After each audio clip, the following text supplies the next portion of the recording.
Baka mamaya makarating sa company ko, pagalitan na naman ako. Estimation lang para sa mga gustong subukan ito ha. Si-share ko ulit sa inyo guys ha. Sharing lang ito. Si-sharing ko, ayoko kasing magsalita. Yun nga yung madalas kong sinasabi sa atin. Hindi ako nagsasalita ng isang bagay na hindi ko talaga na-experience.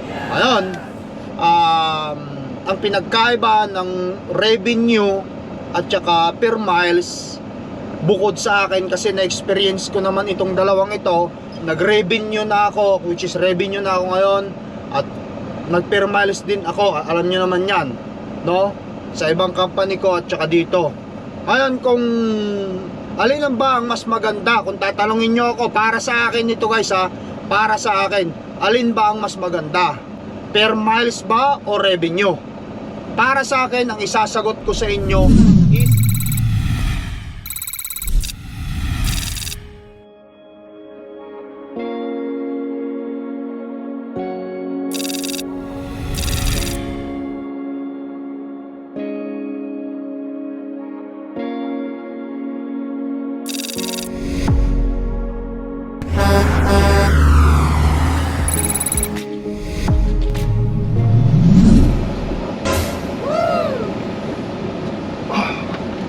Hi guys, good morning!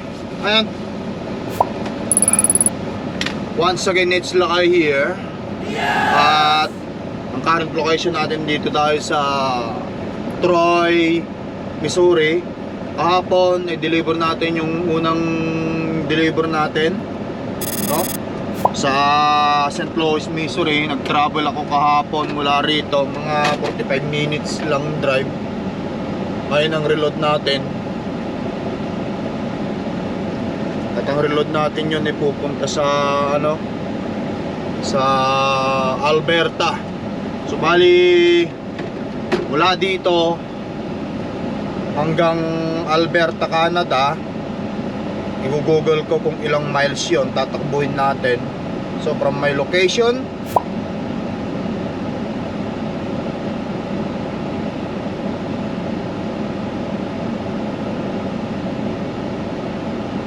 to Calgary, Alberta,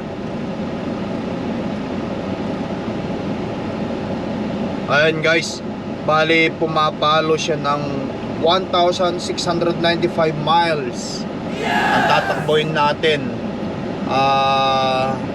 Plus kahapon 40 minutes drive na pumunta rito, 45 miles kamo na lang. So pumapalo siya ng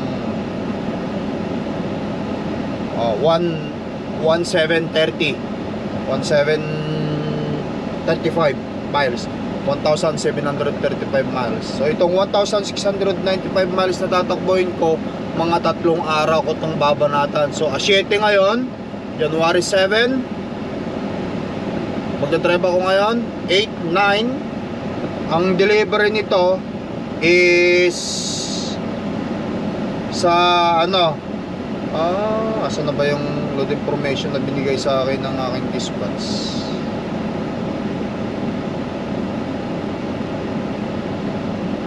Okay, Petsa Agis, sa Biyernes ang delivery nito, alas 9 ng umaga sa Calgary. Bayad nito kasi since revenue tayo, USD. Ayan. Ang bayad nito since revenue tayo, estimated is nasa 3,500 USD ang bayad niya. Estimated yun guys. I-convert mo pa yun sa i-convert natin yun sa Canadian. So 3,500 USD times 1.44. Estimated lang to guys, hindi to eksakto. Nandun na sa kalagitnaan nyo, hindi ko ibibigay sa inyo ang eksaktong presyo. Estimated. So times 1.44 equals nasa 5,040 Canadian ang bayad. Tapos i-minus natin yung 25% ng company. So mayroon akong 3,800. Ayan, i-divide mo ngayon yon sa 1,735 miles na tatakbuhin natin. Divide 1,735 miles. So mayroon tayong pumapalong 2.20 $2.20 per miles. Ayan. Yan, estimated lang to guys ha, hindi ito eksakto. Baka mamay makarating sa company ko, pagalitan na naman ako. Estimation lang para sa mga gustong subukan ito ha. I-share ko ulit sa inyo guys ha. Sharing lang ito. Si-sharing ko, ayoko kasing magsalita. Yun nga yung madalas kong sinasabi sa atin. Hindi ako nagsasalita ng isang bagay na hindi ko talaga na-experience. Ayun, ang pinagkaiba ng revenue at saka per miles, bukod sa akin kasi na-experience ko naman itong dalawang ito, nag-revenue na ako, which is revenue na ako ngayon, at nag-per miles din ako, alam nyo naman yan, no? Sa ibang company ko at saka dito. Ngayon, kung alin ang ba ang mas maganda, kung tatanungin nyo ako, para sa akin ito guys ha, para sa akin, alin ba ang mas maganda? Per miles ba o revenue? Para sa akin, ang isasagot ko sa inyo is revenue. Bakit kamo? Ha? Bakit kamo? Dalawang faktor lang para sa akin yung yung sasabihin ko, kasi yun lang naman talaga yung alam ko na may share ko sa inyo base sa experience ko. Ha? Unang-una, kapag per miles ka, syempre mas ano yung rate mo sa per miles kaysa sa revenue. Ayan, ipwesto natin to kasi parang matutumba tong camera ko. Baba ako na nga lang dito. Yun.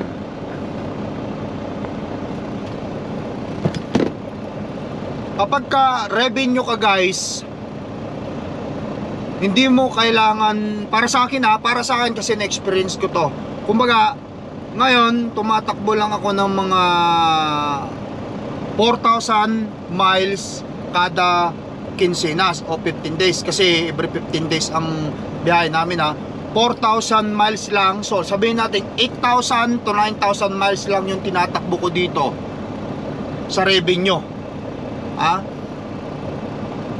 Sa per miles, kailangan kong humataw kasi per miles ako eh. Kailangan kong humataw, tumakbo ko ng 12,000 miles upang sa ganon ma-meet ko yung kailangan ko na kita upang bayaran ko ang truck, insurance, yung diesel at saka yung etceteras na kailangan mong pagkagastusan. At syempre, kailangan may matira rin sa'yo para sa pamilya mo. Alangan naman yung naghahanap buhay ka lang, puro truck lang at saka diesel, miscellaneous sa pagpapatakbo ng negosyo kung kailangan mong ihanap. Paano naman ang buhay mo at pamilya mo? Yan ang pinopoint ko. Ngayon, sa revenue, yun nga, uulitin natin. Sa revenue, 8,000 to 9,000 miles lang, parang nakuha mo na yung 12,000 miles na tinakbo. Ngayon, kung hataw ang revenue at maganda ang bayad ng revenue, guys, yung 12,000 miles mo, lalaki pa, syempre, di ba, revenue ko 9,000 miles lang ang tinatakbo ko, tapos halos katumbas na ng tinakbo ko yung halos katumbas na ng sahod ko yung tumakbo ng 12,000 miles. Right? So kung tumakbo ko ng 12,000 miles at tumakbo siya ng 12,000 miles, ang mangyayari nun, di mas lamang na ako nun. Kaya ang para sa akin, talagang sa ngayon kasi napipil ko okay ang revenue, mas gusto ko talaga yung revenue ngayon. Ayan. At pangalawa, kasi sinabi ko nga, yung una, yung tumakbo ko lang ng konti o konting miles, kuha mo na yung 12,000 miles na tinakbo ng mga permilyahe. Yun yung isang faktor na sinasabi ko sa revenue. Yung pangalawang faktor, ang truck ko hindi siya masyadong sagsag, hindi siya masyadong takbo ng takbo. para sa kumbaga yung maintenance niya mas mababa ang maintenance cost niya kasi nga mababa lang ang tinatakbo natin, hindi siya masyadong over wear, kumbaga hindi siya masyadong sagad-sagaran.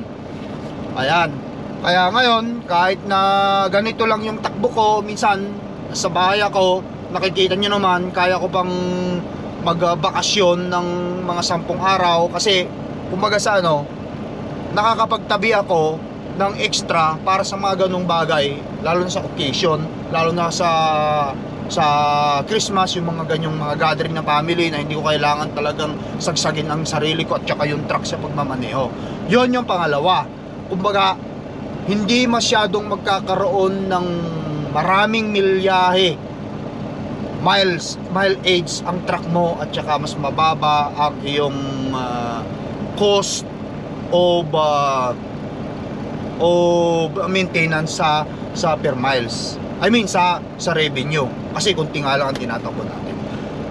Now, gusto kong i-share sa mga owner operator dito sa Canada kasi may mga nagsasabi, syempre ito may mga nagsasabing halos parehas lang daw. Oo, totoo yun, halos parehas lang daw. Hindi naman talaga ganun kalaki ang pinagkaiba, ang kitaan. Halos parehas lang din.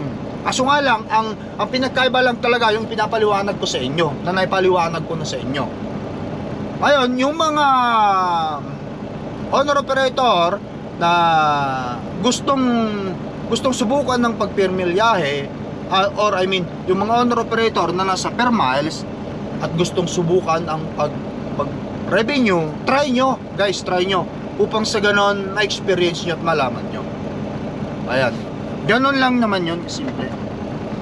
At least kahit pa paano na ibahagi ko na naman ulit yung guys yung bagay na ganito sa atin ngayon habang nagkakape tayo. Matanggal.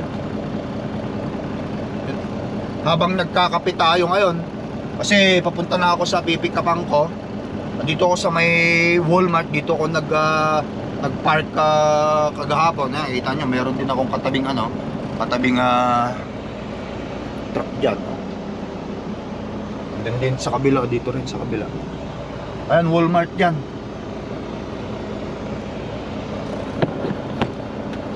Kagandahan dito sa Canada at US, kung wala kang makitang truck stop, yan Walmart, pwede ka talagang magpark sa Walmart. Ayan guys, nakita nyo naman na-share ko na naman yung isang bagay sa inyo at kayo nang bahala umusga kung gusto nyong subukan. Kasi siyempre mahirap din naman magsalita na wala tayong experience. Yan, ibinabahagi ko kasi na-experience ko talaga yung bagay na ganyan. Kaya meron akong idea talaga guys.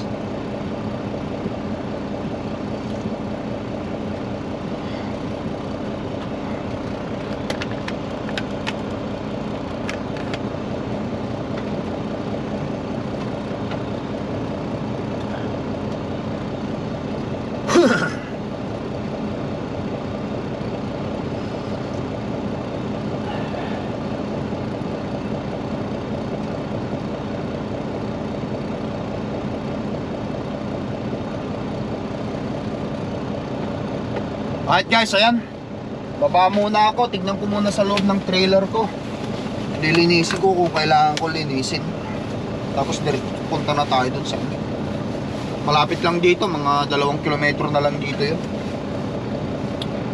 Pabayin natin.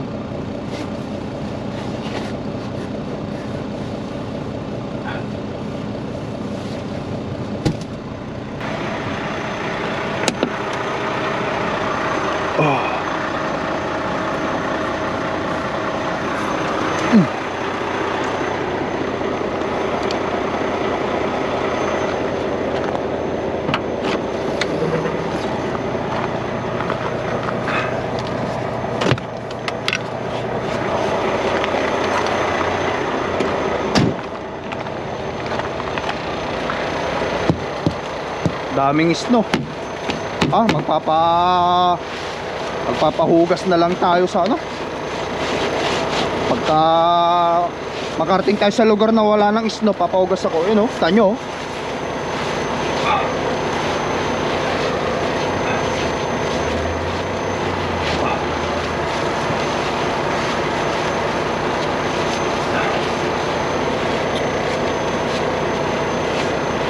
Oh, sa kabila pa.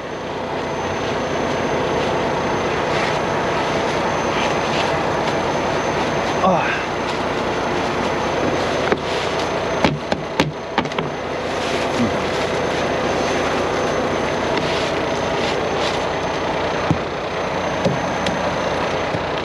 Okay. Matutunaw na rin. Patunaw na rin. Ito, ayusin ko pa to. Linumot. Ayusin ko pa to. Yan. Ibalik ko. Meron akong tools dyan. Okay.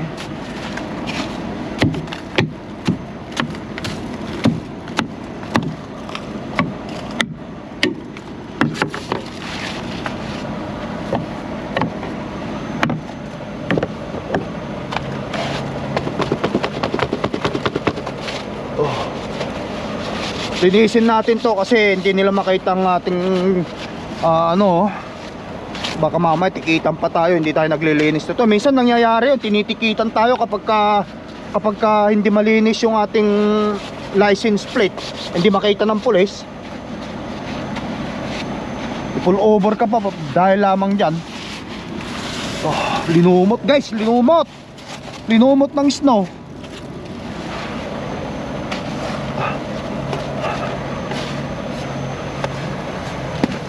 Yan oh.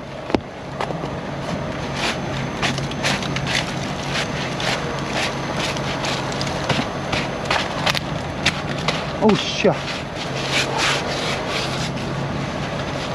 Kailangan kong bumili ng ano na naman dito, idikit ko yung ganito.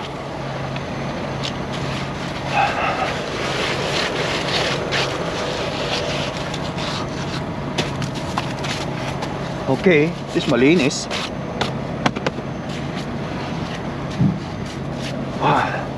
Ano?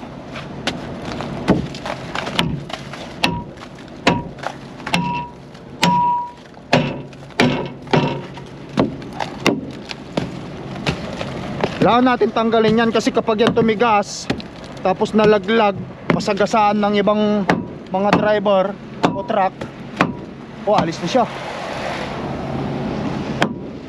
Magkokos yan ng aksidente kasi pag tumigas ito, parang bato rin to kapag may slide pa yung mga driver.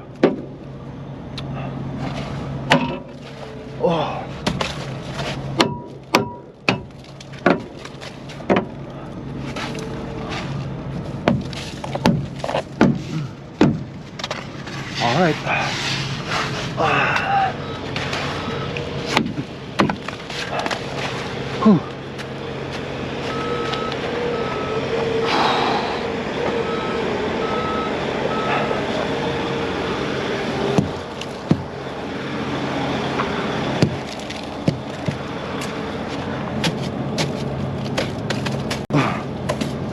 Yan.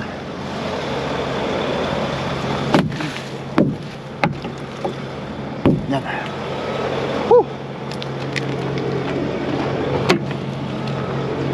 Malinis ba rito sa loob?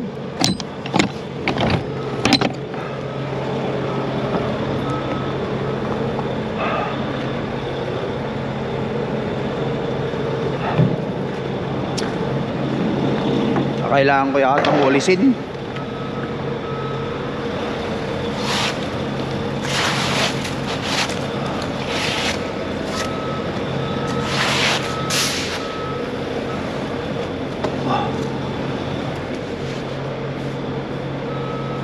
Hupya.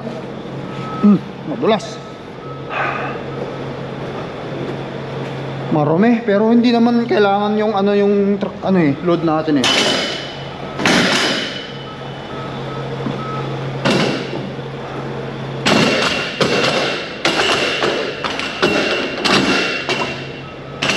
Pulot-pulutin ko na lang yung mga dumi rito.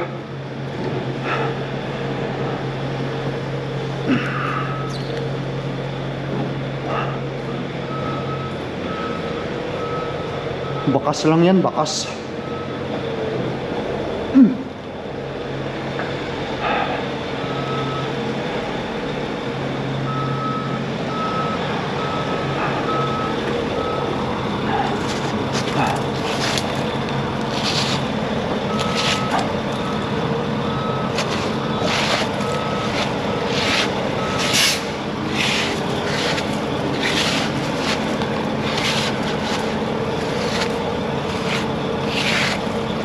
Ah. Snow. Uy, laglag pa.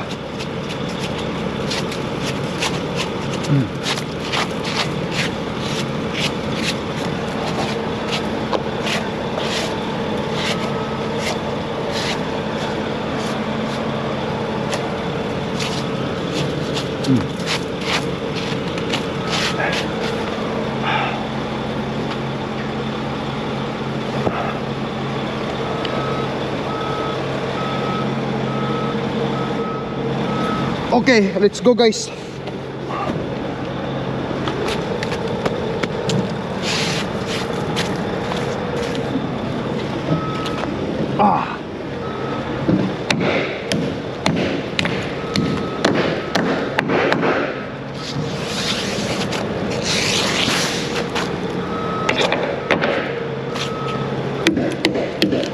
Hindi kasi masarado minsan pagka itong isno na to, na build up na to, tumigas.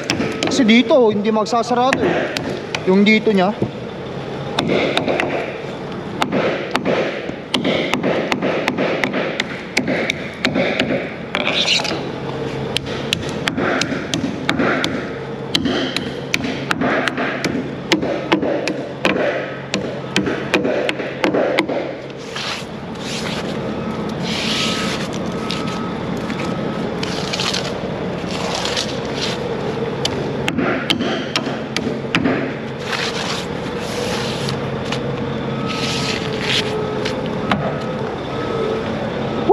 Yun.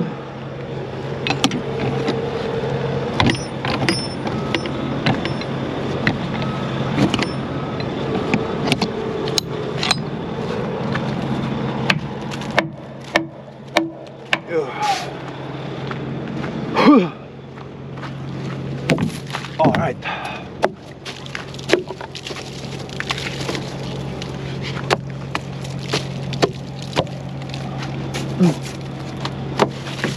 Yun.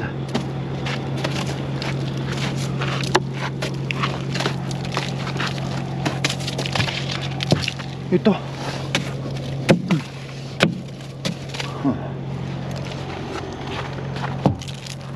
Ayan.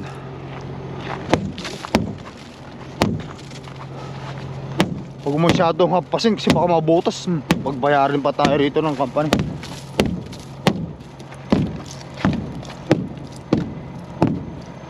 Yun. Yan. Okay na.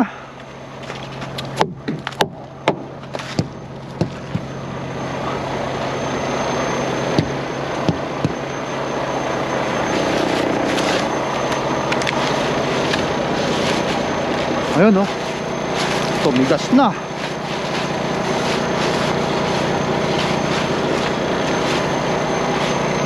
Matutunaw din to kapag napadaan tayo sa lugar na mainit. Pero ayokong mag-build up dito. Tanggalin lang natin. Kasi baka malaglag ito ng buo yung snow. Makakakos pa ng aksidente.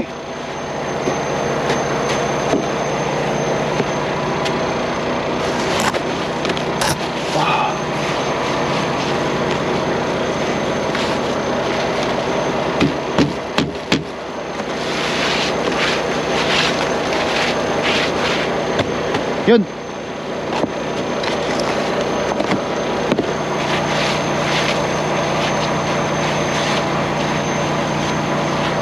Ayan. Malalaglag na yung mga ibang yan.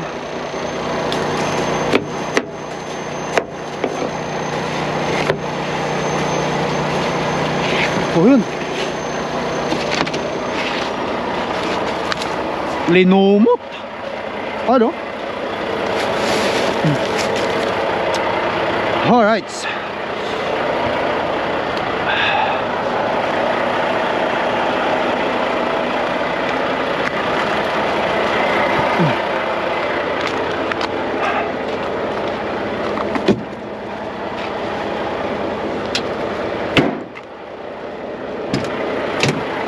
Oh.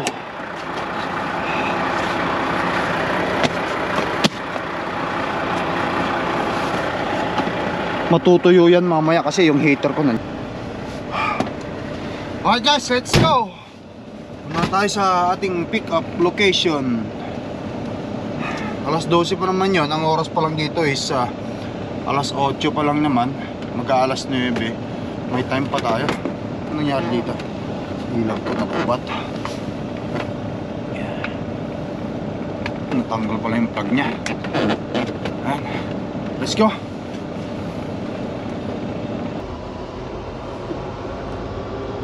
Kung ludan nila ako ng mas maaga, mas maganda para makasimula na tayo. Ayokong gabihin mag-drive, lalo na kapag delikado ang oras.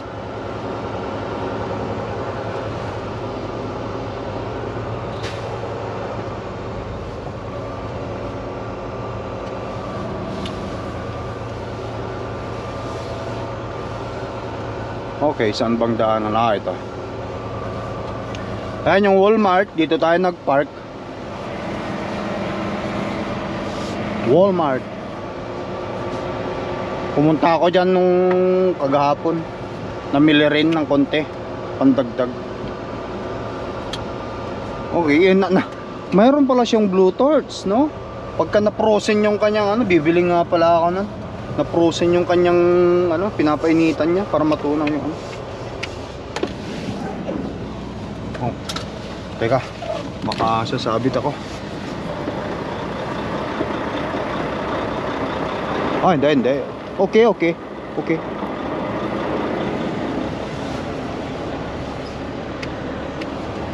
Kala ko sasabit eh.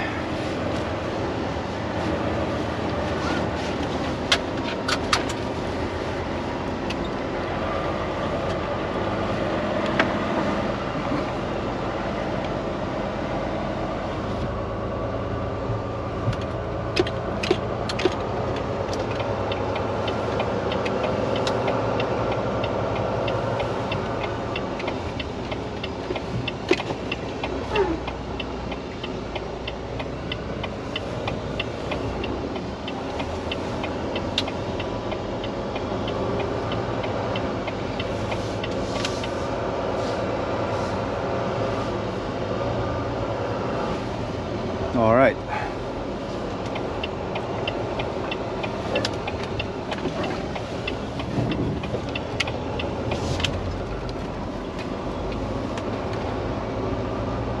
Nakakatakot pa naman mag-drive guys kapag kayong madulas tapos empty ka. Yun ang number 1 na nakakatakot kasi walang traction yung truck mo.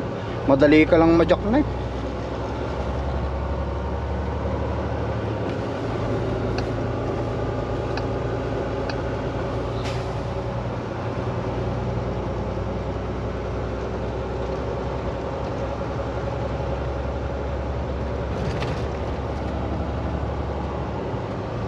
Parang tapos na yata ang snowstorm dito sa Missouri guys.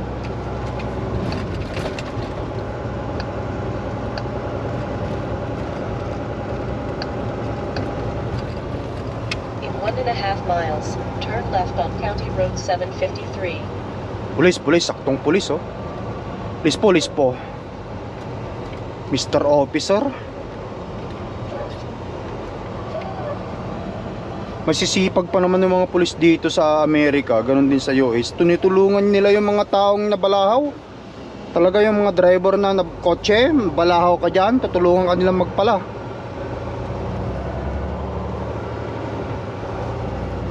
Kumpara mo talaga sa Pilipinas, sabi ng mga ilan sa mga nagko-comment sa YouTube ko ticket na agad. Bagay. Na-experience siguro nila yung ganun, yung ganun siguro. Ticket.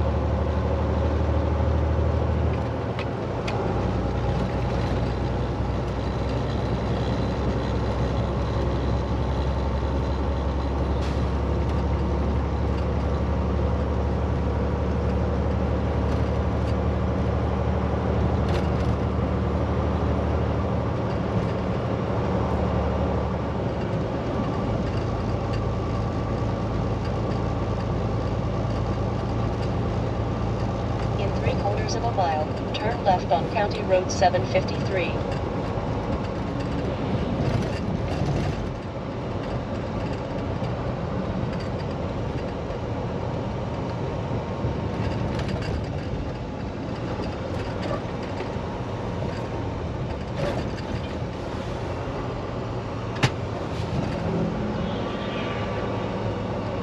Malapit na tayo.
Country Road, West Virginia.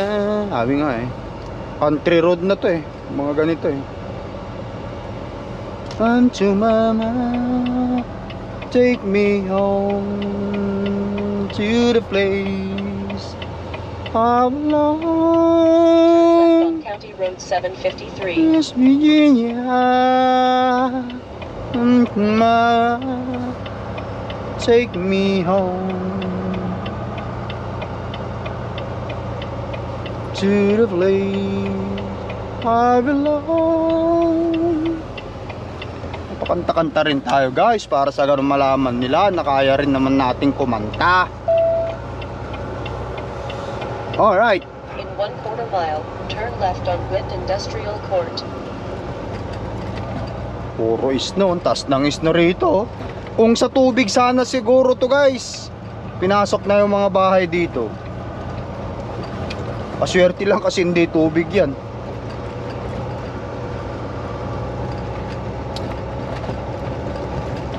Sana maludan tayo ng mas maaga sa appointment.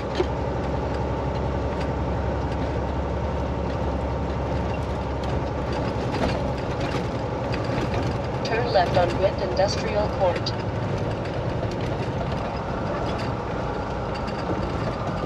Dito na tayo.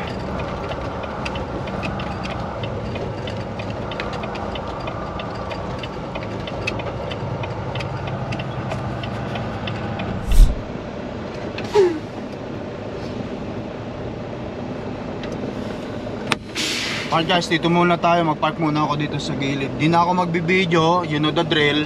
Kasi alam nyo naman, ayaw yun ng company. At saka dito, lahat ng mga truck nila may mga pangalang company. Kitang-kita, baka pagalitan tayo ng company ko na naman. Kasi pinagpapawal nila. Baba muna ako doon at mag-check-in muna ako. Ito yung log information ko sa cellphone.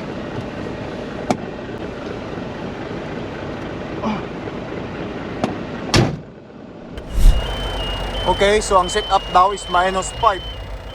Come on. Tagal yata to, baka lobat na tong ating trailer naman, sana hindi. Yun, sana. Set point.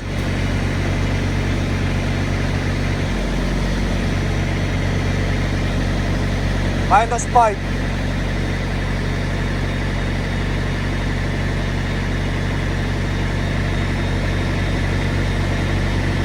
Yun.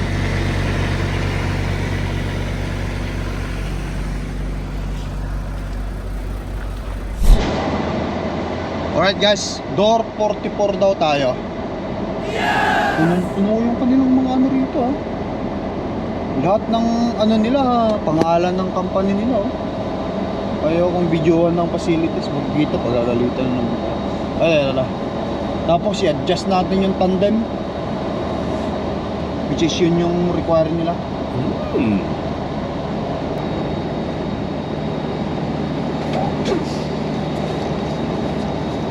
Alright.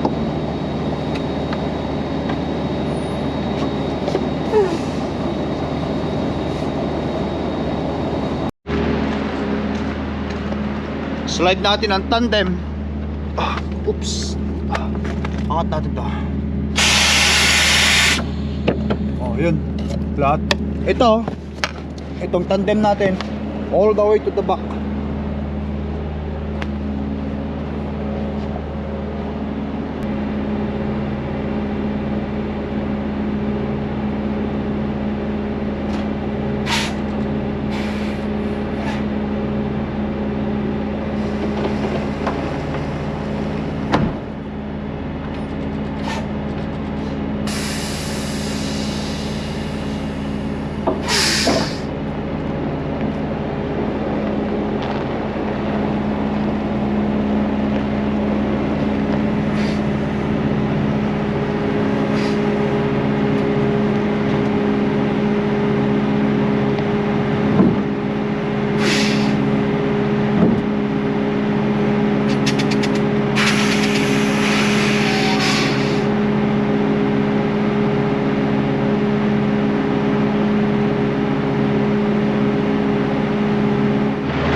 Alright, antayin na lang natin guys. Antayin ko na lang na mag red, tapos green, tapos kunin ko yung papel. Alas 12, sabi nila hindi ako maluludan dito hanggang mga alas 12. Anong oras pa lang naman? 9:30 pa lang dito. Maaga pa. So, kain muna ako. Balikan ko kayo mamaya, no? Yes! Oh, red light na. Alright guys, ayan, nakuha ko na yung papel. 4 na piraso lang. Wala silang customer invoice dito. Or I mean yung custom invoice na kailangan mong ibigay sa dispatch para ma-process nila yung case manifest mo, since pupunta nga tayo ng Alberta, which is Canada. But anyway, problema na nila yun. Sinabi ko na sa kanila yun. Na lagyan ko na rin ng bolt seal. Hindi ko nakita kung paano arrangement sa loob, kasi paglabas ko doon sa loob na mismo, linagyan na nila ng seal. At naiatras ko na rin yung tandem ko, as you guys can see. Ngayon, nakuha ko ng papel mula rito sa Troy, Missouri. Travel tayo hanggang Calgary, Alberta, which is about 1,700 miles. Simulan na natin guys. So paano, putulin ko na to. Kita-kita tayo sa susunod na video vlog. Once again, thank you very much sa inyong walang sawang panonood at pagsuporta sa Lakay Tracker.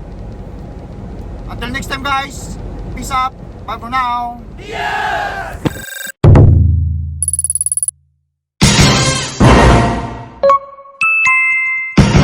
Lakay Tracker.